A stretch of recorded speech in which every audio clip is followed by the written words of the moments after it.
E agora, então, dizia eu, vamos dar origem à quarta sessão deste curso sobre o sistema de Pietro-Baldi. Vamos continuar a falar, porque já introduzimos isso, esta temática, do monismo, do panenteísmo e, em geral, do esquema cosmológico apresentado nos 24 livros de Pietro-Baldi. E digo mesmo nos 24, porque embora alguns sejam mais definidamente cosmológicos do que outros de âmbito, digamos, mais psicológico, ético, prático, a verdade é que o seu esquema cosmológico vai se desenvolvendo até praticamente ao último livro. Não é uma coisa que se possa dizer, foi apresentado acabadamente na grande síntese, sem dúvida o apresentou de modo muito relevante, ou mesmo até nos outros dois grandes livros de cosmogonia, ou dois ou três, o Deus e o Universo, o Sistema e a Queda e Salvação, mas sim que ele aduziu e até precisou e melhorou, na maior parte dos casos, a meu ver, alguns conceitos ao longo de todos os seus livros. Não vamos hoje falar, senão, enfim, por alguma alusão esporádica, a uma questão que veio a ser axial na segunda metade da sua obra, que é a questão da queda. Isso vamos deixar para outras sessões, provavelmente ocuparmos-á 2 sessões, ou 1h30, parte para falar do conceito de queda em si mesmo, tal como ele a apresenta, e depois para comparar com outras noções de quedas que encontramos em tradições religiosas e filosóficas, no maceteísmo, por exemplo, no cristianismo e especialmente no gnosticismo. Bom, o conceito de monismo em Pietro-Baldi é por ele apresentado como sendo a consumação da evolução do entendimento da humanidade acerca da natureza do divino. E ele diz o seguinte: primeiro, a partir pelo menos de certo momento, já vou fazer esse parênteses, existiram as concepções politeístas, depois as concepções monoteístas, e diz ele, e agora apresenta-se uma concepção monista, que, como vamos ver, ele se esforça, sobretudo nos primeiros livros, talvez para que a sua obra pudesse, julgo que teve muito a ver com isso, ser aceito pela ortodoxia do cristianismo e, sobretudo, do cristianismo do catolicismo romano, que ele se esforça por distinguir esse monismo do panteísmo. Bem, deva-se dizer que, embora eu não me lembre dele explicitar isto, faz parte de toda a lógica do seu sistema que, se houve esta fase, ou seja, se houve esta fase evolutiva, politeísmo, monoteísmo e agora monismo, é porque houve a fase inversa. Monismo, monoteísmo, politeísmo. É assim porque todo o esquema de desenvolvimento trifásico, quer de descida ou contração, quer de ascensão ou expansão, permeia a obra de Pietro-Baldi e também pela observação, aliás, muito notável que ele faz num dos seus livros, porventura a grande síntese, mas não tenho a certeza, falha-me aqui a memória. Ele diz o seguinte: bem, em idades remotas da humanidade, as grandes verdades fundamentais eram património da humanidade, através de uma revelação primordial, digamos assim, e depois do método dedutivo que dos grandes princípios vai desdobrando princípios menores. Até que, diz ele, de uma forma muito curiosa, até que de dedução em dedução, o ser humano acabou por bater com a cabeça na terra, ficou desorientado e então começou de novo a buscar através do método indutivo, analítico, no sentido em que ele contrasta a análise com síntese. Bom, e ele diz, já sabem, se me permitem novo parênteses, que ele não subscreve inteiramente esta noção de que o monoteísmo seja necessariamente superior ao politeísmo, se esse politeísmo for um politeísmo consentido numa noção de panteísmo. Panteísmo relativamente ao qual, também como sabem, eu não tenho nenhumas reservas, a não ser nas formas degradadas e, a dizer a verdade, impróprias de panteísmo. Bom, mas vamos aqui situar-nos, ou focar-nos mais precisamente no que afirmou o Pietro Baldi. Ele dizia então, há esta evolução, e eis que vos apresento agora a noção de uma divindade, de um Deus, que é a sua própria criação, que é a sua própria manifestação.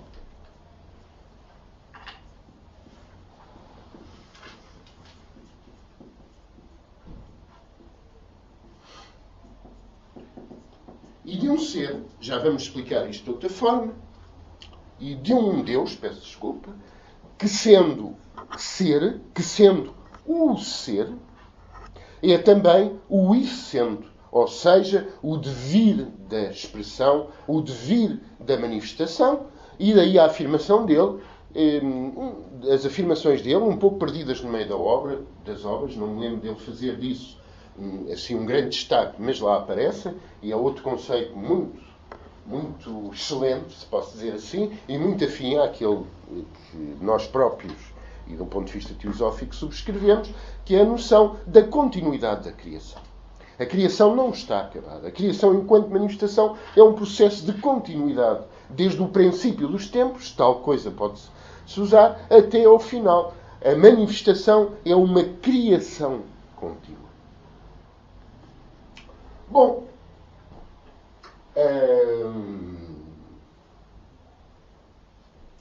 faz parte do conceito de monismo a noção de que há uma só substância, que é a substância divina, que é o grande todo. O todo é a consciência, a substância, a vida, ou melhor, a divindade, peço desculpa, a divindade é a substância, a consciência, a vida do todo. Em que, portanto, não há hiatos, porque a divindade é o próprio todo. Não há, portanto, também aqui vemos a similitude de concepções com o que nós defendemos e com o que a teosofia sustenta, que é a inexistência de vazio. Atenção, eu não estou aqui a falar vazio naquele sentido de vacuidade dos fenómenos que se fala, por exemplo, no budismo, ou pelo menos em algumas das vertentes do Dharma do Buda, e nesse aspecto, basicamente, é um conceito subscrito, tanto pela teosofia, quer até, pelo menos implicitamente, por Pietro Baldi. Não estou a falar nesse sentido. Estou a falar na noção de que não há um vazio de ser, não há hiatos de ser. E ele afirma, muito definidamente, é uma arbitrariedade o ser humano dizer que há um espaço vazio e sem movimento. Tudo tem substância e vamos também depois enfatizar isso melhor, e tudo tem movimento. O espaço é substante e é contínuo movimento. E nada há no universo que não tenha substância, que não tenha movimento. Essa substância é, antes de tudo, a substância da consciência, a substância do pensamento divino.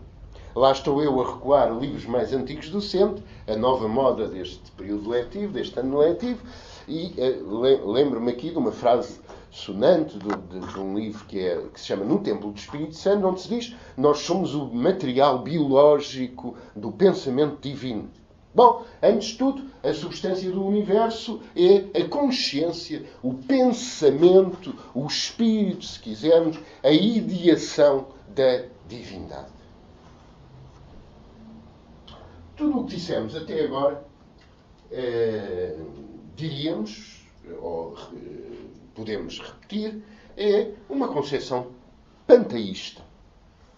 Bem, mas é um determinado tipo de panteísmo. Ele, como já disse, por razões... Isso fazes mais nos primeiros livros, na primeira metade da sua obra, digamos, por razões que, em parte, acho que foram estratégicas, e ele esforça-se significativamente por dizer, bem, isto é um monismo que é verdade, sem dúvida, tem algumas coisas de panteísmo, mas não é exatamente panteísmo. Bem, e ele diz o seguinte, bem, a concepção segundo a qual, por exemplo, uma pedra em si mesma divindade é um conceito grosseiro. Sem dúvida, mas enfim, já hoje ninguém, se é que alguém, só em situações muito degradadas, tem esses pensamentos. Bom, mas talvez há dois argumentos mais importantes pelos quais ele distingue a sua noção de monismo da noção panteísta. Estou-me a fazer entender ou estou a falar muito depressa? Tenho a ideia que estou-me a traquear. Algumas pessoas estão com um ar de estupefação. Não sei se a estupefação é por boas ou más razões, não é? Há muitos motivos para ficar estupefacto. Estou-me a fazer entender, Helena? Ainda bem. Obrigado. Mas isso pode ser mérito de quem ouve, especial e não. Ora, ele diz o seguinte, bem, não se pode aceitar uma noção panteísta em que as partes é que formam Deus.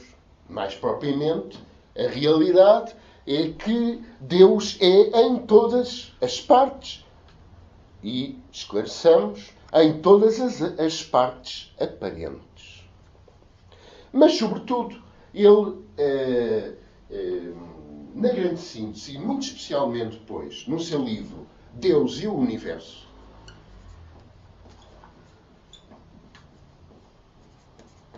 eu julgo que o verde não se vê, mas enfim, como disse, o título, e não é difícil de entender, no seu livro Deus e o Universo, ele explora isso muito, hei de mandar depois, talvez, cópias disso. Ele diz o seguinte, bem, na divindade há que distinguir a sua transcendência e a sua imanência.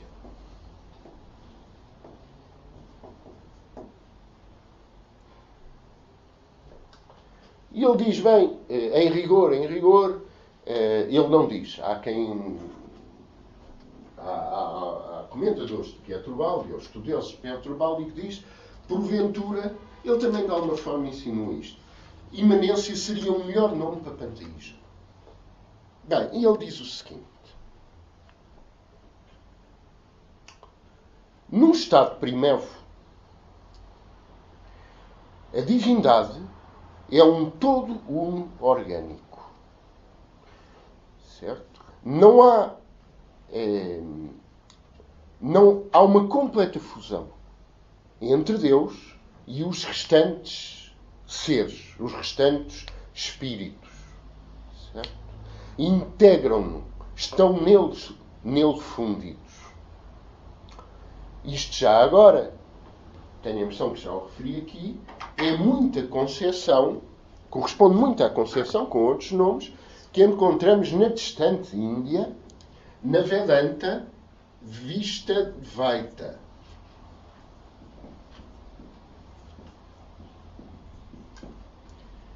Há três correntes fundamentais da Darshana, da escola vedantina. Há a corrente de que a expressão clássica mais notável é Shankara, que é o advaitismo, ou seja, não dualidade, é, portanto, um conceito monista. Há, por exemplo, é o instrutor mais conhecido, Madhva, que é Dvaita, é dualista. Há uma diferença clara entre Brahman como divino e os Purushas, os espíritos individuais. E depois há uma posição intermédia, não é que tenha surgido a posteriori, que tem como principal expoente Ramanusha. Já agora, a propósito, que alguns estudiosos especularam que poderia ter sido uma reencarnação do Mestre Jesus. Não vem agora ao caso. Este Ramanusha, em todo caso, viveu ali pelo século XI e são-lhe dadas idades extraordinárias, como 125 ou até 137 anos, mais ou menos. Não se sabe exatamente. Há autores que são mais moderados, dizem que pode ser só uns 80 e tal, enfim. E este Ramanusha, cuja posição é chamada Vista Advaita, é a Advaita qualificada. Ou seja, há os Purushas, cada entidade individual, são uns com Brahman, mas há ingredientes de diferenciação, de pluralidade. Estão em Brahman, nem é bem são em Brahman, mas há alguma organicidade, há pluralidade em Brahman. Curiosamente, tão distantes no espaço e no tempo, 1000 anos pelo menos, e cerca de 1000 anos pelo menos, e porque pode ter havido vista de vaitistas anteriores a Ramanusha, e da muito oriental Índia até à bastante ocidental Itália, e ainda muito mais ocidental Brasil, e com conceitos, com terminologias também bastante distintas. Esta noção ubaldiana é semelhante. Ou seja, na sua transcendência, Deus e agora é isto que é importante, Deus é o centro, é o âmago desse todo orgânico.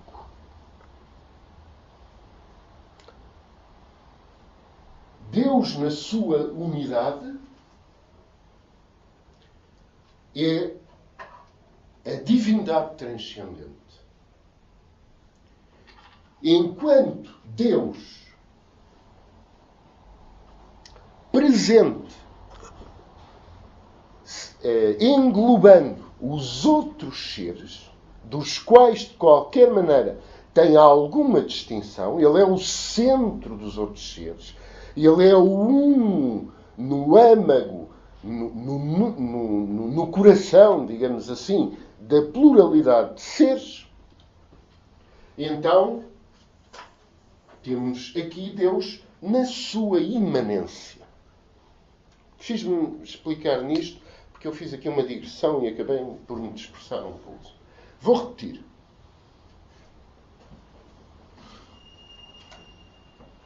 Podíamos dizer que é na sua transcendência. Sim, já vou repetir tudo. Mas já vou repetir. Eu se calhar enganei-me e disse transcendência, vista imanência. Mas eu vou repetir tudo. E pronto. Não, era só para ver se percebi. Acho que para mim está-me vindo na cabeça o Sol.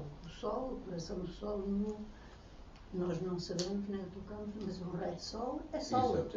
Exatamente. É uma excelente imagem que aliás que se costuma dar.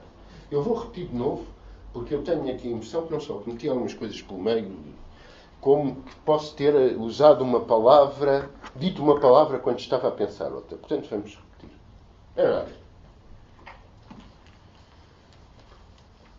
Visto que, vou agora dizer ao contrário, visto que ele identifica imanência divina, vamos por assim, com panteísmo,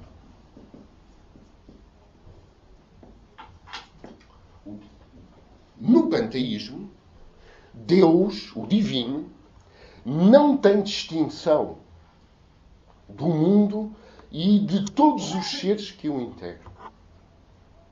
Certo?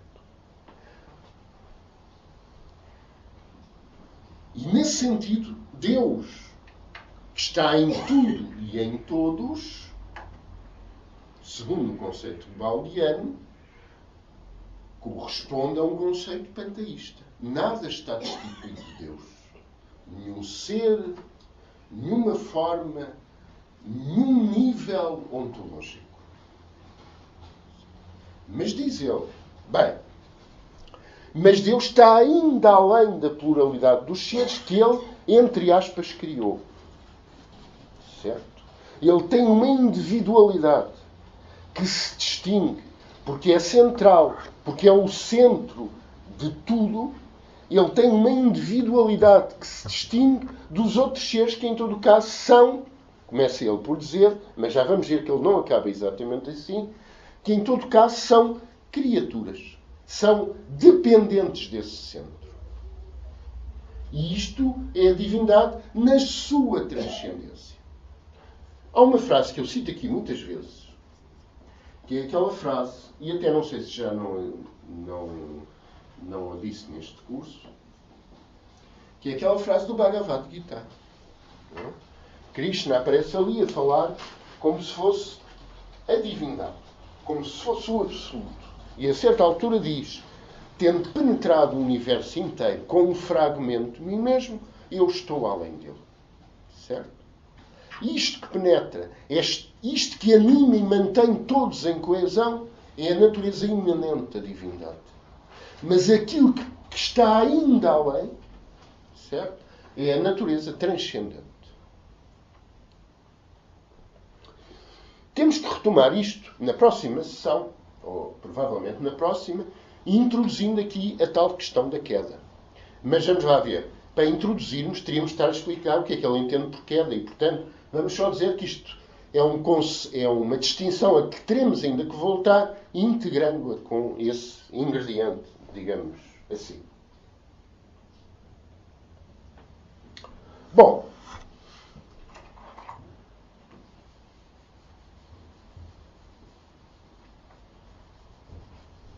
reparem, eu parecendo estar a perder tempo em termos de pontos, estou a perder, por um lado, é verdade, de pontos programáticos, atenção, não é de pontos para os cartões, para os prémios, ou assim. Estou a ganhar no final porque eu vou fazendo, a propósito de várias coisas, comparações com o sistema teosófico. E vamos ver o seguinte. O sistema teosófico diz o seguinte. Bem, há o absoluto para Brahma, que é o todo uno, mas onde tem raiz todas as mônadas, que não são criadas. Tem ali a sua pátria, tem ali o seu próprio ser eterno, infinito, ilimitado e infinito em todos os sentidos, porque não tem princípio nem fim. Dir-se-ia que há aqui uma diferença no sistema do Pietro Baldi relativamente à teosofia, que, aliás, tem muito a ver com uma certa diferença entre a tradição ocidental e a tradição oriental. E a teosofia, apesar de tudo, está, pelo menos nos aspectos cosmogónicos, nos aspectos éticos, não forçosamente, mais próxima das tradições orientais do que ocidentais.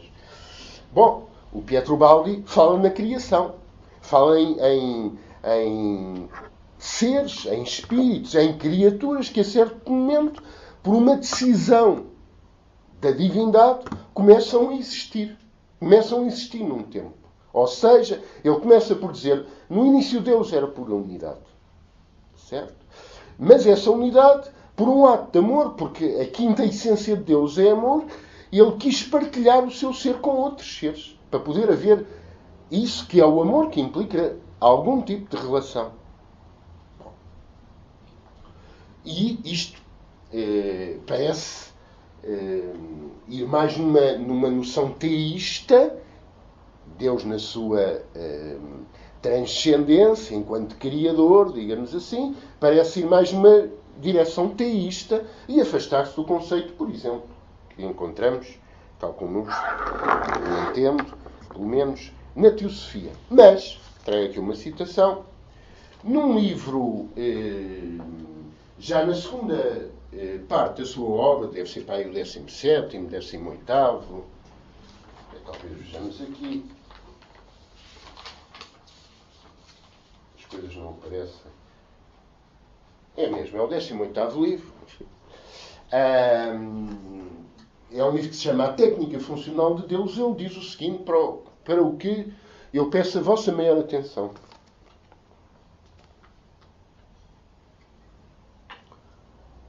Não há necessidade de imaginar em Deus o chamado fenómeno interior de autoelaboração, porque, na verdade, Deus podia ter sempre existido no seu estado orgânico perfeito. Daí poder-se concluir também que não houve nenhuma criação verdadeira. esta ideia de criação seria então apenas uma imaginação do homem, uma construção do tipo mitológico para explicar a origem das coisas que via, a origem devida ao fenómeno da queda, do tal que falaremos. Ou seja, nem sequer houve propriamente uma criação. Certo? Ele põe aqui a hipótese de que sempre houvesse essa organicidade, digamos assim, essa unidade, mas não unicidade, no divino. Ou seja, Deus sempre fosse a vida que integra incontáveis vidas. Sempre fosse o ser que contém incontáveis seres, etc, etc. Fiz-me entender nisto? Bom. Ora bem.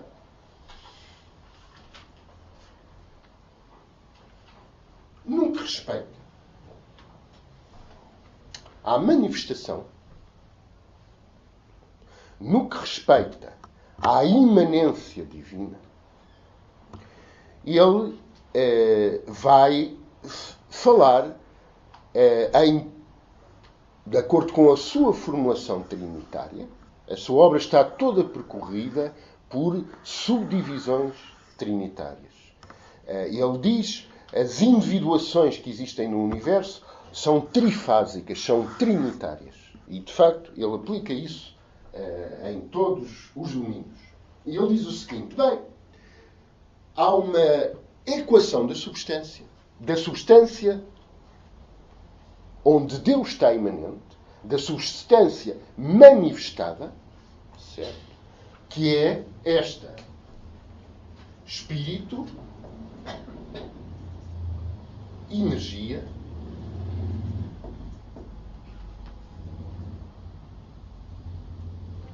e matéria. Isso aonde? Desculpe, Manel. Na substância manifestada. Na criação, entre aspas, porque é entre aspas como acabamos de ver.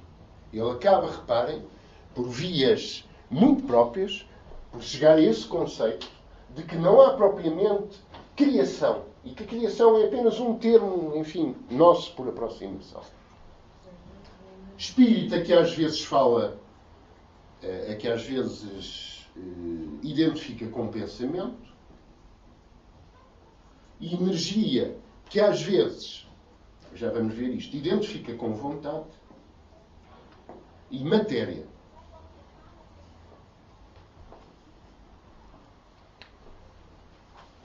Matéria que ele diz expressamente é ilusória. É uma ilusão dos nossos sentidos. Porque é a mera degradação da unidade real, cuja quinta essência é consciência ou espírito.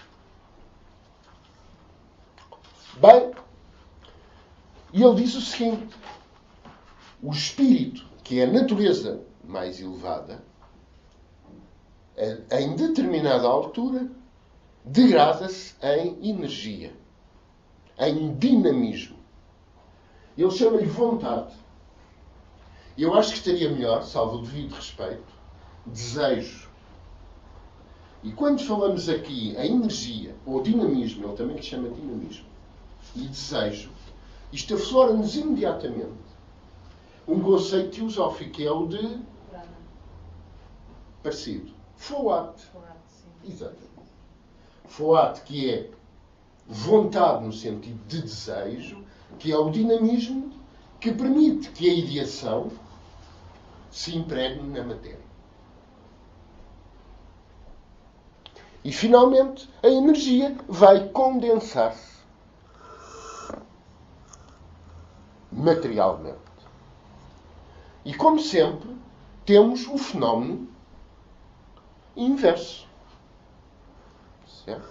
Depois desta onda descendente, temos uma onda, ou uma segunda fase, que é a ascendente. Ou seja, a matéria volve-se energia, sempre na radioatividade, e a energia, finalmente, vai-se volver espírito. Certo? E então ele fala, eu não vou usar as mesmas letras gregas que ele usa, mas nem exatamente o mesmo esquema, eu depois mando fotocópias. Ele apresenta, na grande síntese, e depois desenvolve noutros livros, o que ele chama a equação da substância.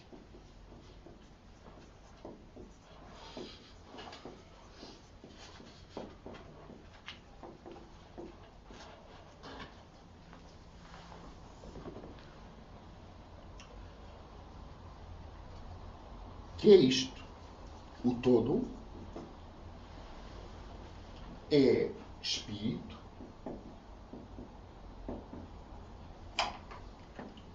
vou pôr letras mais pequenas. O todo é espírito mais energia mais matéria.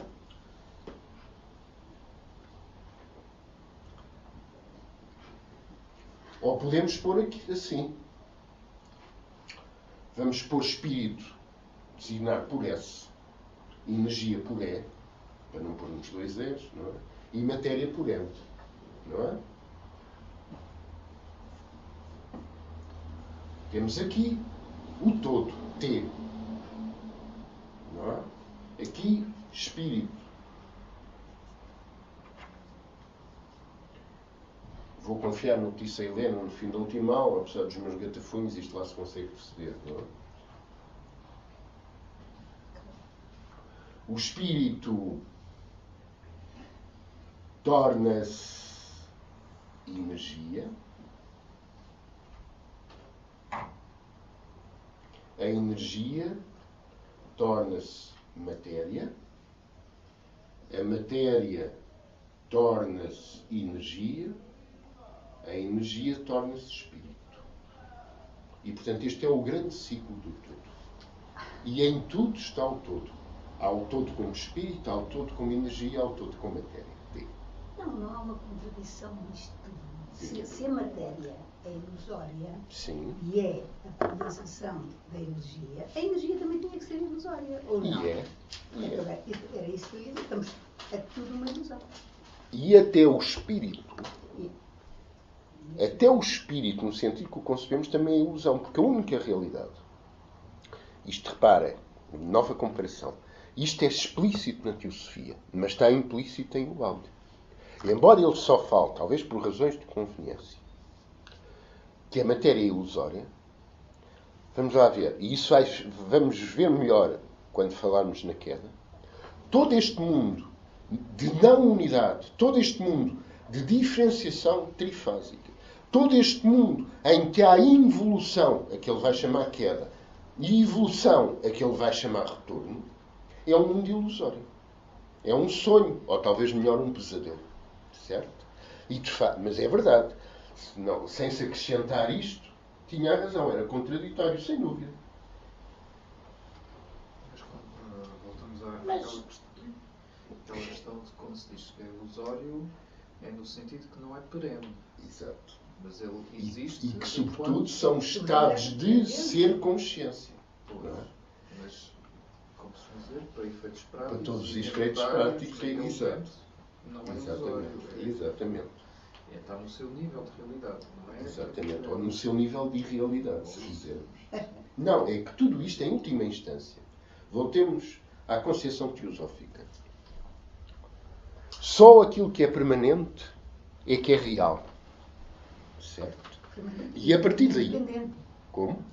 Independente e condicionado, etc. Eu estou a tentar simplificar, mas tem toda a razão. Eu estou a tentar perceber. Só aquilo que é permanente, que é ilimitado, que é incondicionado, etc., etc., é que é real. Certo? O resto tem uma realidade decaída, ou uma irrealidade, que nos parece real porque estamos no mesmo plano de ilusão. E cá está, depois, isto é um desenvolvimento um pouco meu, há a realidade como sujeito e a realidade como objeto, há a realidade como espírito e a irrealidade como matéria. Os dois polos. Bom, e assim é aqui também.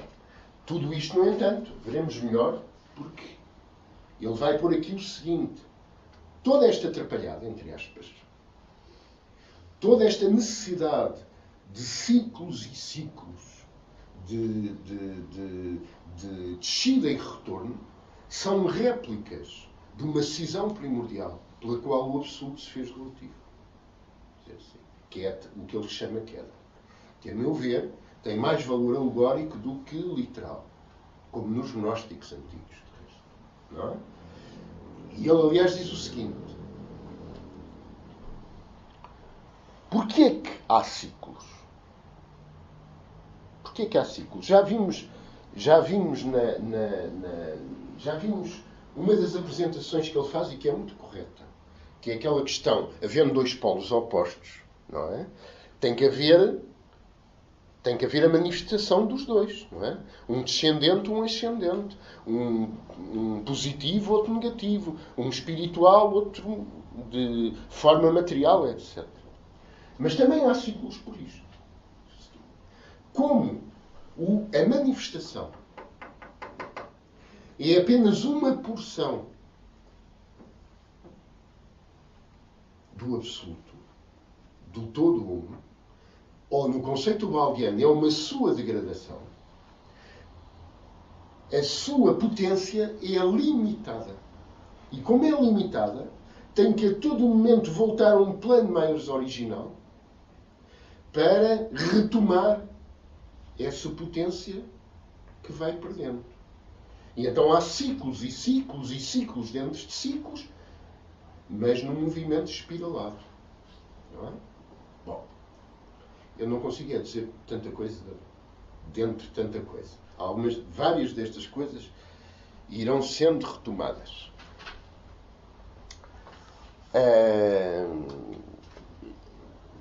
Eu vou pedir agora se posso prosseguir e depois, no fim, até porque hoje não há nenhuma aula a seguir, outras perguntas terão lugar. E são sempre muito bem-vindas, pelo menos pelas pessoas que estão aqui, porque são perguntas com sentido e relevantes e nos ajudam, aliás, a apresentar as coisas de forma mais clara ou mais abarcante. Porque, enfim, quando se está a expor, não conseguimos, por mais esforço que ponhamos nisso, abordar todos os aspectos. Bom, e então, reparem,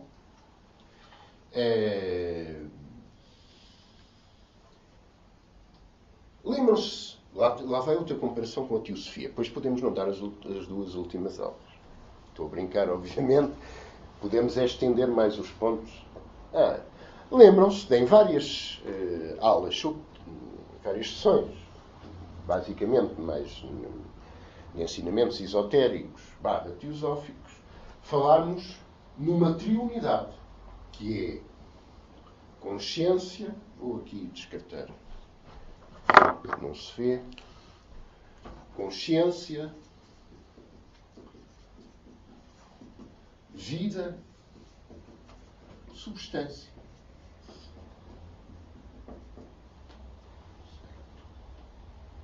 Tudo tem consciência. Espírito ou pensamento. Diz o Valdo.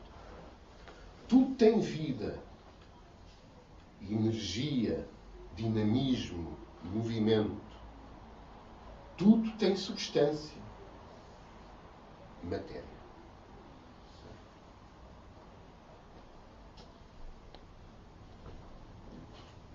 E agora reparem. Mas isto não pode ser totalmente separado. Ou seja, no não-dualismo ou no monismo, isto quer também dizer o seguinte: toda a substância é vida e consciente. É viva e consciente. Toda a vida é consciente e substante. Toda a consciência é viva e substante. Fiz-me entender de novo nisto? Voltamos à questão. Nos três está o todo. E, portanto, se nós dizemos há uma triunidade, consciência, vida, substância, ou na formulação do Balde, espírito, energia e matéria, mas estes termos são comutáveis entre si. Certo? Não há consciência que não tenha também vida, que não seja também vida e substância. E vida que não seja substante e consciente. E a propósito disso, eu queria ler uma passagem notável do Baldi. E notável por muitas razões. Primeiro, porque ele dá um exemplo que, de certa forma, nos ajuda a compreender, como imagem, como exemplo, esse estado orgânico primordial, em que todos estão no todo. Certo? E, por outro lado, porque nele perpassa aquilo que no velho hermetismo é chamado a lei da vibração. É muito curioso porque, já agora, eu devia deixar isto para a última aula e vou deixar mesmo. As 7 leis herméticas, por outros nomes em alguns casos, pelo próprio nome em outros, estão todas, sem exceção, todas presentes na obra do Baldi. Ele não as apresenta por aquela ordem. Ele apresenta alguns num livro ou numa parte do livro e depois outros noutra parte, mas os 7 grandes princípios do hermetismo, de que aliás também falei no famigerado livro de Alexandria, o Conhecimento Sagrado, aparecem na obra ubaldiana. E ele fala aqui de um desses princípios, que é o princípio da vibração. E eu vou ler, tenho aqui, isso aqui. E ele fala disso, não só, mas a passagem que eu vou ler é do seu livro, que há pouco referimos, Deus e o Universo, que é, como vimos, um dos seus 3, 4, 5 livros mais significativos, embora Deus e o Universo acabou por perder relativamente alguma importância porque ele interpenetra-se com o livro O Sistema. O Sistema, ou seja, vamos lá ver, o Sistema é uma obra maior em termos de dimensão. Partes do sistema já estavam insinuados, nomeadamente a questão da queda, no livro Deus e o Universo, mas não estavam desenvolvidos. E, por outro lado, o sistema retoma algumas coisas que já tinham sido faladas nesse livro, Deus e o Universo, mas, independentemente disso, é um livro bastante relevante. E então diz ele, no seu livro já referido, Deus e o Universo: em última análise, a substância divina é a pura vibração. Poder-se-ia dizer que o universo é inteiramente feito dessa primordial substância conceitual, bela expressão, que é o pensamento de Deus, e que, qual o infinito oceano vibrante, nesse seio, cada individualização do ser não vibra da mesma forma. Eu vou repetir porque eu fiz aqui uma hesitação e perdeu-se o sentido. A substância divina é a pura vibração. Ou, dito de outra maneira que alguns reconhecerão, é movimento incessante. Poder-se-ia dizer que o universo é inteiramente feito dessa primordial substância conceitual que é o pensamento de Deus, qual um infinito oceano vibrante, em cujo seio, porém, cada individualização do ser não vibra da mesma forma. Em linguagem musical, poderíamos dizer que as individuações vibram em diapasões diferentes, constituindo uma polifonia. A harmonia coordena esta diversidade sonora, de forma a resultar numa sintonia absolutamente perfeita. Cada nota desta sinfonia encaixa-se num lugar apropriado ao seu padrão particular sonoro ou especialização. Assim, o conjunto das notas, como cada nota em particular, são da mesma natureza, isto é, são vibrações sonoras. Por analogia, podemos compreender que Deus é a criação e a criação é Deus, porque Deus e as criaturas têm a mesma natureza. São puras vibrações espirituais. Eis porque Cristo pôde dizer: vós sois deuses. Bom. E, portanto, temos aqui, repito, um princípio hermético, o universo é vibração, tudo é vibração, e a noção coligada de que não há nada que não tenha movimento. E o movimento, ou vibração, a palpitação da vida, é a natureza da substância divina.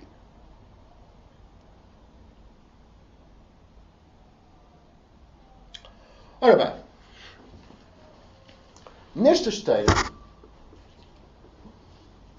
trifásica, espírito, energia, matéria,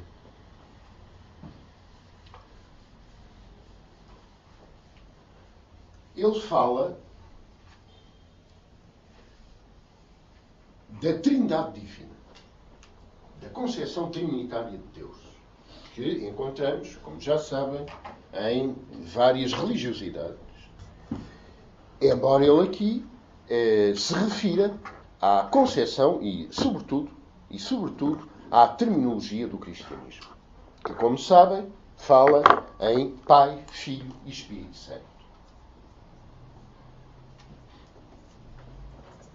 Mas, muito curiosamente, ele não vai usar esta ordem. Ele, na verdade, vai falar em Espírito,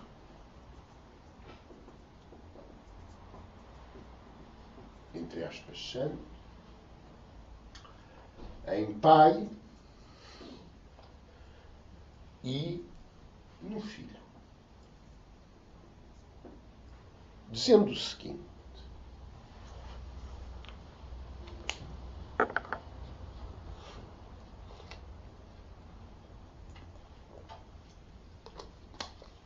o Espírito é a ideia primordial.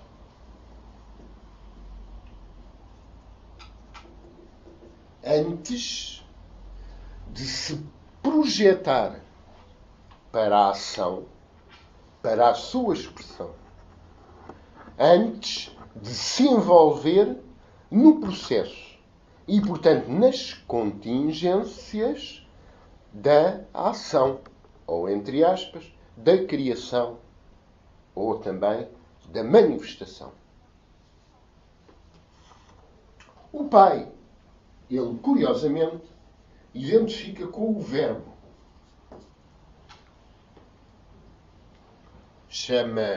Identifica o Pai com o Verbo Criador, com o Logos, noutra terminologia. E diz, bem, o Pai é aquele que inicia a ação criadora. É aquele que dá o impulso criador. É aquele que faz com que a ideia se ponha em movimento para produzir uma obra.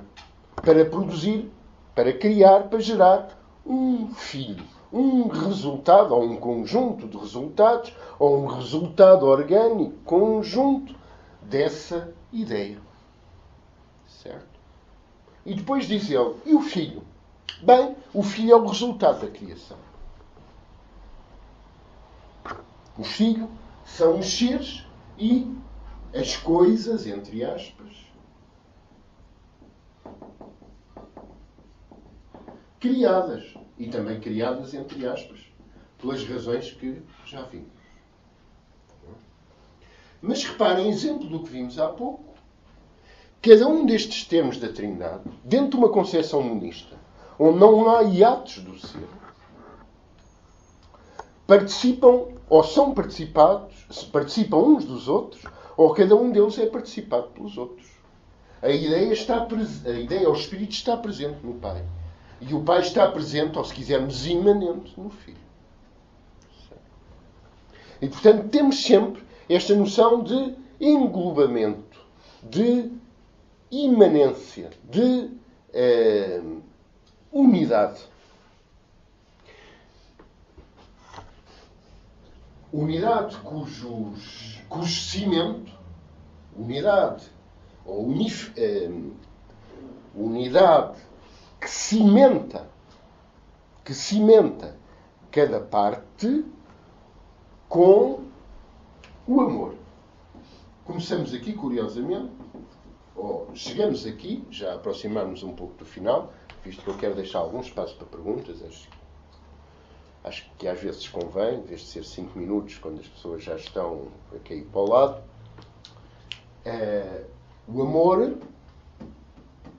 Agora perdi-me. O amor é aquilo que mantém a unidade, a sintonia entre tudo. E aquilo que, portanto... E é aquilo que permite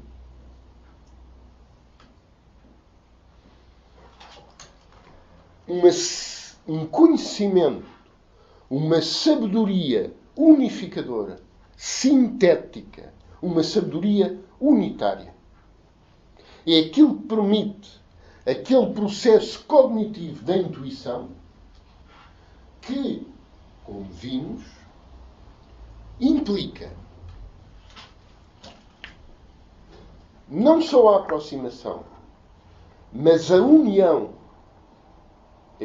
a comunhão íntima, a identificação entre sujeito e objeto, entre conhecedor e o objeto do conhecimento. Certo? E por maioria de razão, é também aquilo que permite o que, com uma chese mística, digamos assim, eles consideram o grau mais elevado de ser, que é a união mística. Não é? Visto que o amor é a força de união. Mas a força de união, onde em todo caso há algum tipo de dualidade.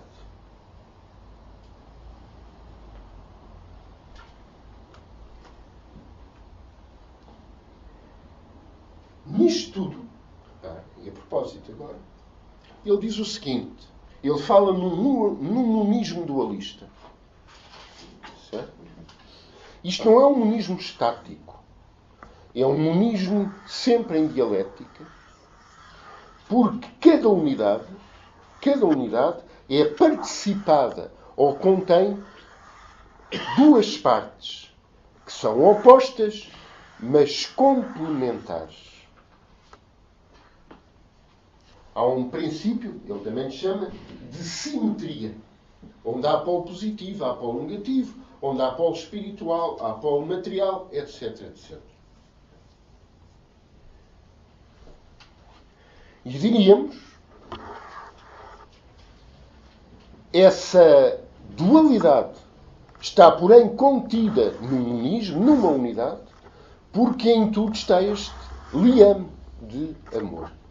E ele diz, e bem, também isto corresponde a um dos princípios herméticos, que é da harmonia dos opostos. Não é? O ódio é apenas o reverso do amor. O ódio é não existente, exceto enquanto desvirtuação, enquanto oposto polar, digamos assim, do amor. É uma insuficiência, é uma degeneração do amor. E isto, obviamente, como já dizia, é o quarto princípio hermético, como já dizia o velho hermetismo, e como encontramos, por exemplo, até na concepção do quarto raio, da harmonia dos opostos, não é? Põe-se não só entre amor e ódio, mas entre quente e frio, alto e baixo, grande e pequeno, bom e mau, etc, etc.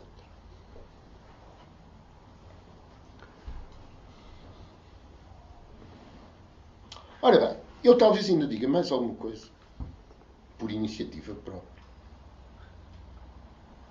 Mas gostava de dar hoje um espaço maior do que é habitual para as pessoas dizerem o que quiserem, perguntarem, enfim, termos um tempo de diálogo em que não seja só eu matraquear.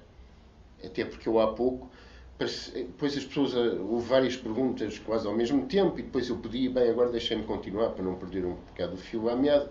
Portanto, queiram agora dizer. Maria. Quer dizer, não são bem perguntas. Chegada à idade que cheguei, queria era A minha tentativa Mas tem é... o quê? 130, 120? Já atingiu a idade do Chegada, Ramanujo ou não? cheguei, as minhas perguntas aos meus comentários nunca é uma pergunta, é sempre ver se eu estou a perceber e se isso se encaixa naquilo que eles... Mas diga à vontade.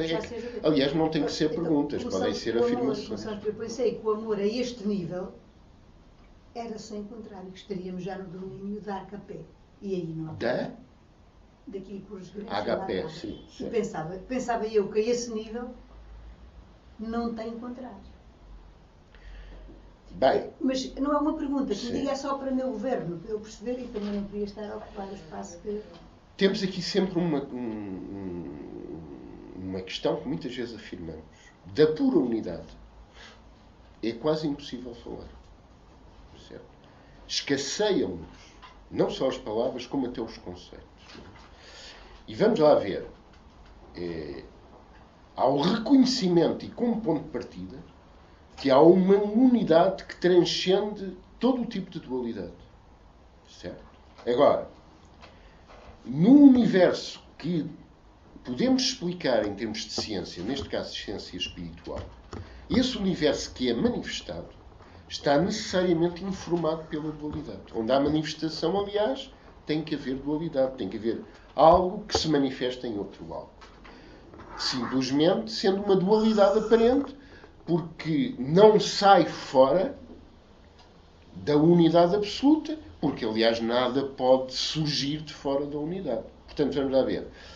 É uma dualidade provisória, mas provisória durante todo o tempo da manifestação. E, sobretudo, nós podemos falar da manifestação, não da imanifestação, porque aí está o tal véu que separa o nosso entendimento, sempre com algum tipo, mesmo que já muito tenue, de condicionamento ou de relatividade, e que nos separa daquilo que é absoluto, daquilo que é pura unidade. Certo? Mais coisas. Mas pode dizer, e volto a dizer, não tenho que perguntar, pode dizer, porque não... Não, isso é informação. Não tomei nota de tinha uma coisa a dizer, mas já está ultrapassado. Helena. Obrigada. Faz muita confusão. Talvez tenha percebido mal. Há várias referências ao Deus primevo. A expressão Deus primevo aqui não é dele, é minha apenas. Primordial. Sim. Pronto. Isto tudo pressupõe um princípio. Estamos a referir a um ciclo de manifestação. Até mesmo a ideia da espiral, da figura da espiral. A espiral é uma figura que tem princípio, mas não tem fim. Nós só poderemos responder totalmente a isso, no conceito do Baldi, atenção, lembremos sempre, depois de introduzirmos aqui a noção da queda. Porque a resposta dele... Mas, de qualquer maneira, há uma parte que eu gostaria de responder, relembrando, aliás, o que já disse. Não sei se foi na última sessão, se foi já numa anterior. Quando se fala aqui na transcendência e imanência de Deus, no conceito do Baldi, não há aqui propriamente uma dualidade. Não há um Deus transcendente e um Deus imanente. Estas duas, entre aspas, naturezas coexistem. Certo? E coexistem num transtempo, num não-tempo. Certo?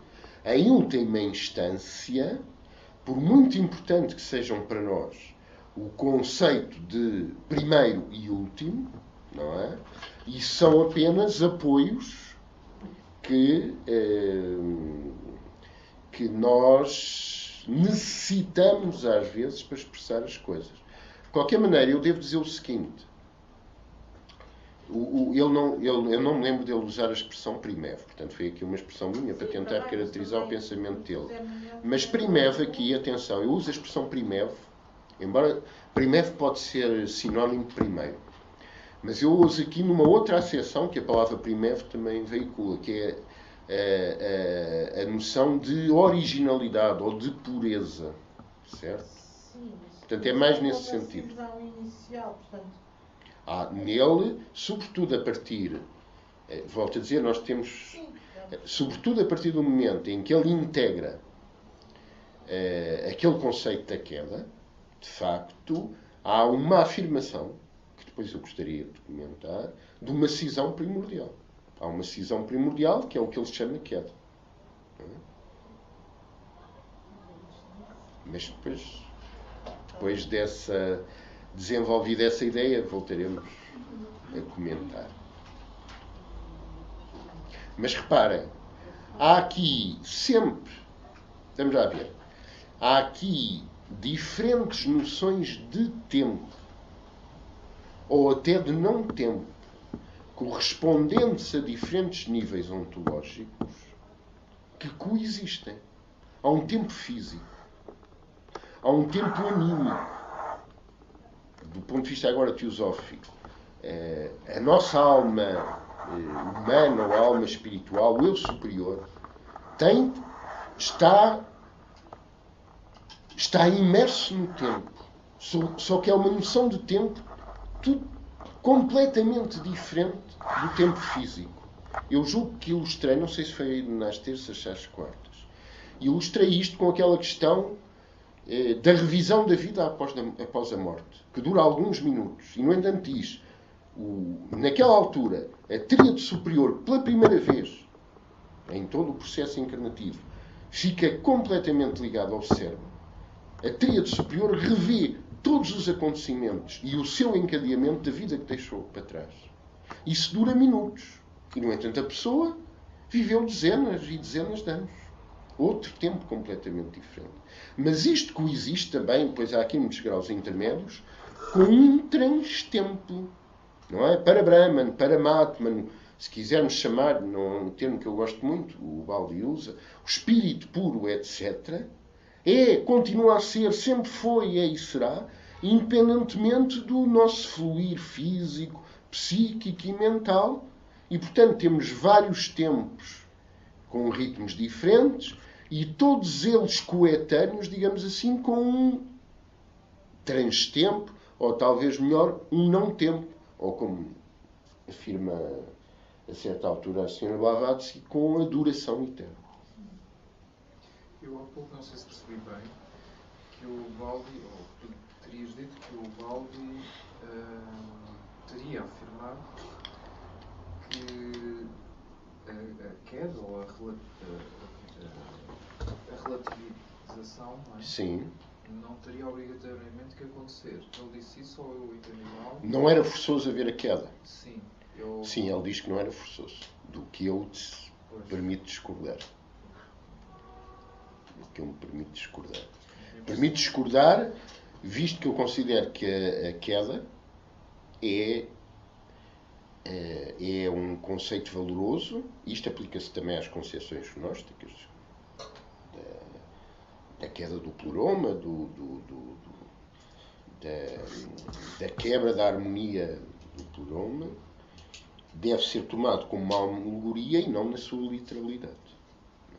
Sim, mas a necessidade de ele não afirma que é cíclico. Exatamente. Ele vai por outra via. Ele vai por... Foi um desastre cósmico, digamos assim. Embora ele, depois já vemos de ver isso, ele aqui e acolá matize isso. Mas, apesar de tudo, a orientação permanente poderia não ser assim. Foi um exercício desastroso, digamos assim, da liberdade por parte de alguns, entre aspas, espíritos.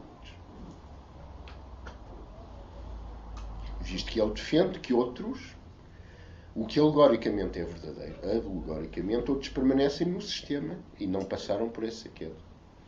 Mas aí não estamos a falar do absoluto em si. Estamos a falar... Ele fala de uma queda a partir do absoluto em si. Porque fala em espíritos, ou seja... Bem, do absoluto em si no sentido que ele dá, que é do tal todo integrado. Mas onde não havia imperfeição, onde não havia dor, onde não havia mal, etc. e nas trindades. Sim. Parece haver uma certa contradição, mas aprendemos que é Pai, Filho, Espírito Santo. Sim, ele inventa o ordem. Aliás, deve ser Pai, Mãe e Filho, não é? Sim. Deve ser do Espírito Santo feminino. Ora, já no Evangelho de São João diz que no princípio era o Verbo.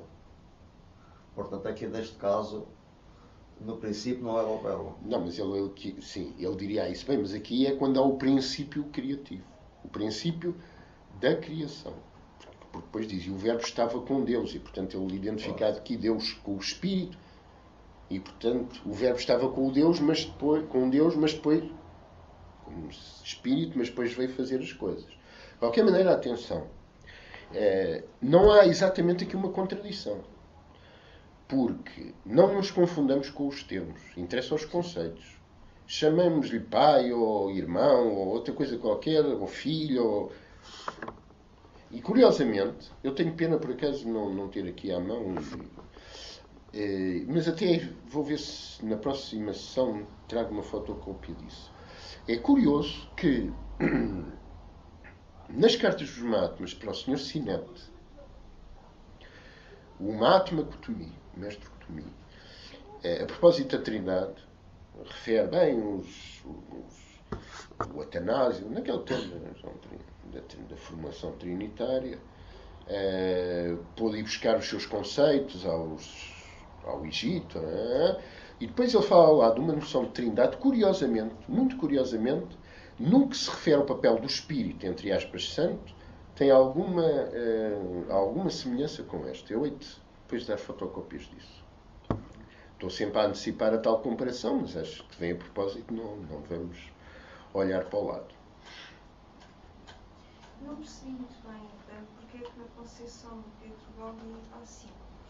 Qual é a necessidade dos ciclos? Não percebi muito bem essa explicação. Está bem.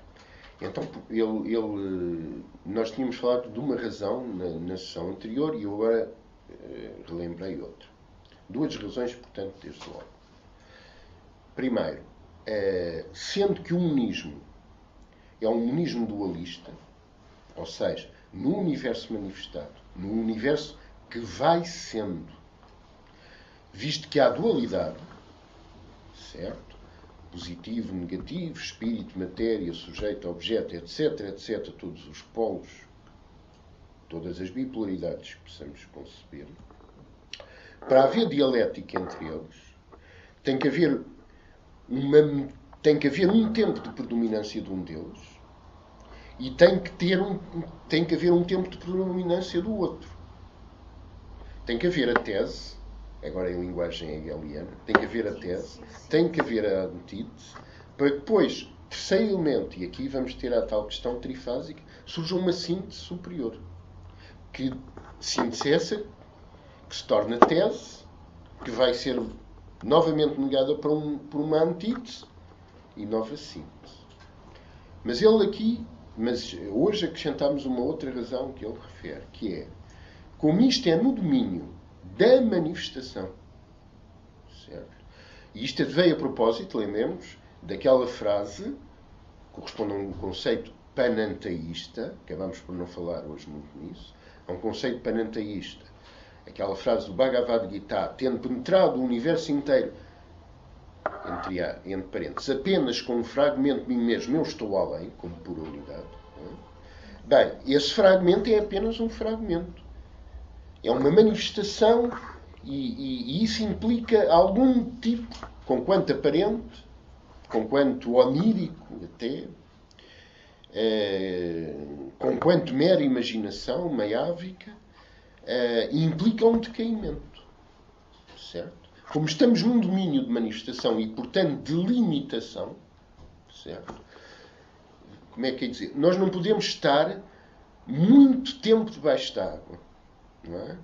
Nós, se mergulharmos, temos que depois, a certa altura, vir à superfície. Porque não aguentamos mais que aquilo. Precisamos de renovar. Não é? Aqui é um renovar de vida, de ser, de potência, de existir. Não é? Como estamos num universo manifestado, parcial em relação ao todo absoluto, decaído, Eu não queria usar muito esta expressão, porque já vai ter mais próximo da sua concepção da queda. Mas pronto, decaído. E aliás, ele diz isso numa altura em que já introduziu o conceito da queda. Portanto, num universo decaído, é necessário, como réplica desse decaimento, porque como réplica desse decaimento coletivo, todos nós estamos diminuídos, todos nós temos uma resistência, uma força limitada. É preciso voltarmos a um ponto mais original para nos revigorarmos e voltarmos ao trabalho. E por isso tem que haver a vida e a morte, a atividade e o repouso. Porque vamos lá ver, agora nova concepção teosófica. A alternância entre Manvantaras e Pralayas, em última instância, é no manifestado. Porque o absoluto não está em Pralaya, nem está em Manvantara. Está num para-Manvantara e num para-Pralaya. Não é? E isso, mais uma vez, até essa alternância é no mundo da dualidade, de alguma relatividade. O absoluto, a unidade absoluta está encarnada ou desencarnada. Reparem que eu estou aqui a falar no conceito amplo de encarnação. Há uma encarnação humana, ou de qualquer outro ser individual, mas há uma encarnação coletiva, uma encarnação cósmica. Não é? Ora, cada ciclo universal é uma encarnação cósmica. É integrado por encarnações mais pequenas de seres que têm ciclos mais reduzidos no tempo. A nossa Terra está encarnada. Está no decurso de uma das suas encarnações.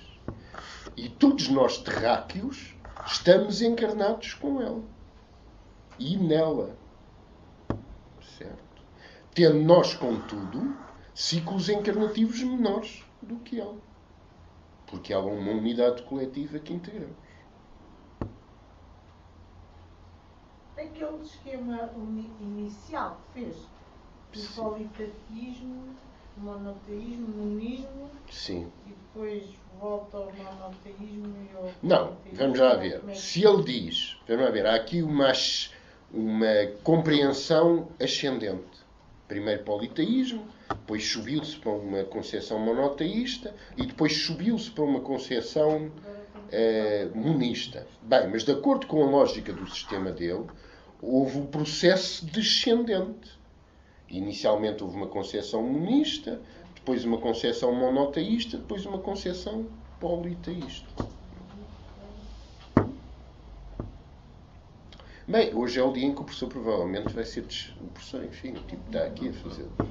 Vai ser despedido, visto... E como é que se chama? Quando atiram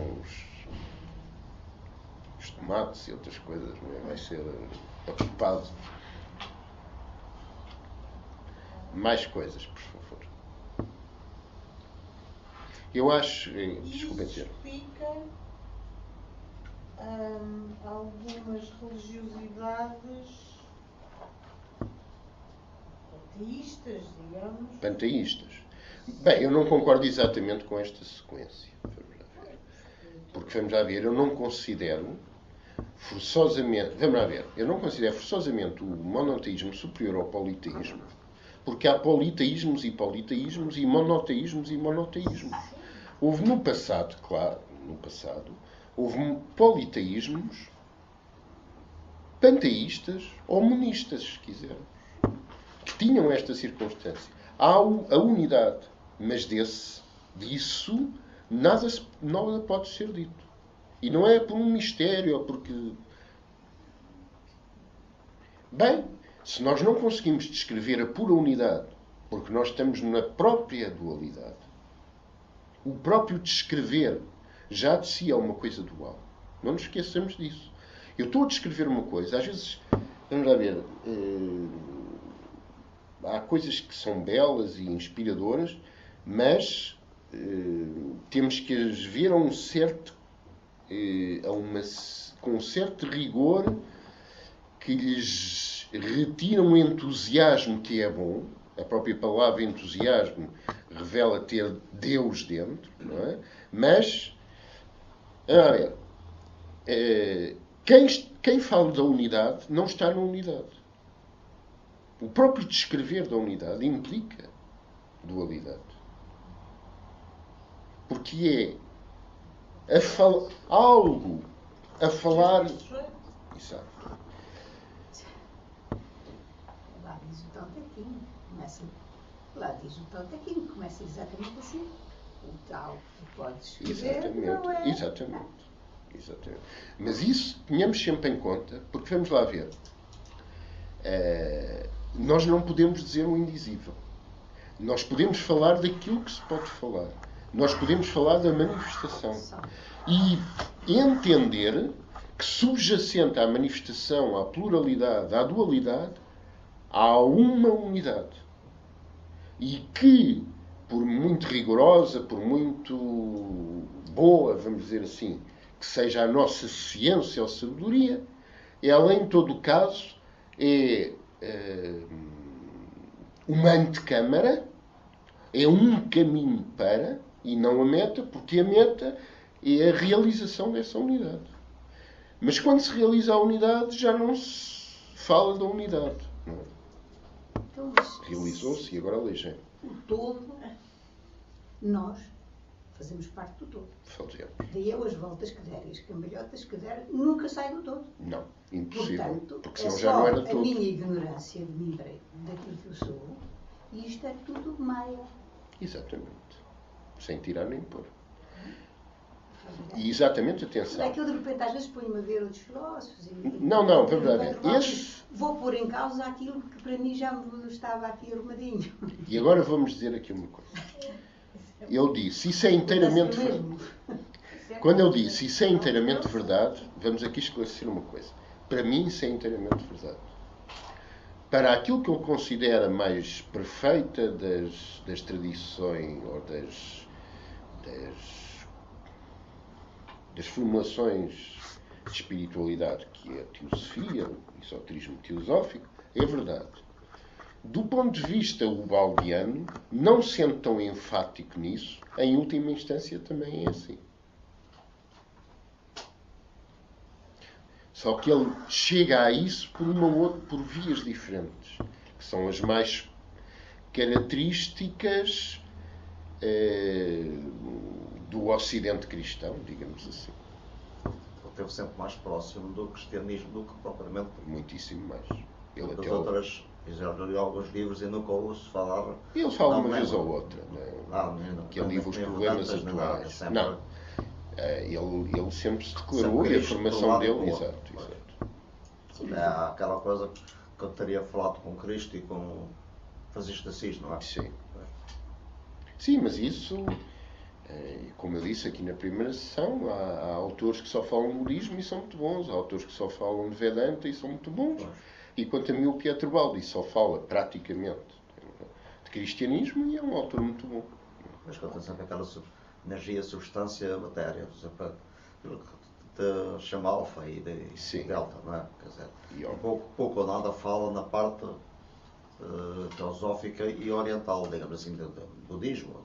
Não, reparem, já agora, isto é uma coisa que eu, se me permite, ainda falo hoje. E como se diz agora nos debates, e com isto termino, que é quando as pessoas já estão a falar há muito tempo, ainda vão falar mais um bocado, mas põe ali uma coisa que é com isto termino. Reparem. Só para concluir. Isto foi uma coisa que foi passando, eu várias vezes tive para dizer, mas enfim, depois geram o fio à minha. Reparem. Embora, como já vimos, nomeadamente até com esquemas, ele tenha algumas formulações septenárias, a sua obra está sobretudo permeada de concepções trinitárias ou trifásicas. Quando ele diz aqui espírito ou pensamento, e do ponto de vista teosófico, espírito e pensamento são coisas distintas. Energia e matéria Bem, no conceito que ele usa, isto aqui corresponde basicamente ao corpo físico.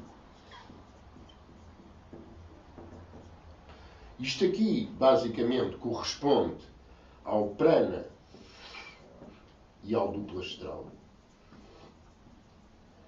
E isto aqui corresponde aos níveis psíquicos, mentais e espirituais. Ou seja, há Kamamanas, ao Manas, ao Buddhi e ao Atman. Não é? Trindade, neste sentido centenário. Não, mas ele ainda há uma coisa que ele diz que é o. Não lhe chama o desejo, que é a vontade. Sim, mas aquele vontade, sim. Vontade aqui como energia, mas se quisermos, na verdade, como não for. Sim, nesse caso. Enquanto movimento é mais prana, enquanto vontade barra desejo é Kama. Que aliás, reparem, não sei se devo dizer isto, agora não interessa. Peço desculpa, não vale a pena, senão são ingredientes demais. Mas só muito rapidamente. Embora eu acho que é mais rigoroso identificar, no princípio, um macrocosmo de Foat com Kama, ele pode ser identificado quer com Kama, quer com Prana. E nos esquemas da Sra. Blavatsky existem ambas as versões. Porque este dinamismo é, de facto, por um lado, passional, por um lado, de desejo do espírito pela matéria, e, por outro lado, é vital, é dinâmico, é propulsor. Eu acho que, com isto termino, eu vou tentar, porque acho que é bom, deixar mais tempo para o final, talvez menos tempo do que hoje, mas mais do que é habitual, e agora se alguém quiser, ninguém quer, pois não, é mais ou menos um pouco assim, reconheço. Mas, portanto, vou tentar dar um espaço para diálogo. Muito obrigado a todos e até para a semana.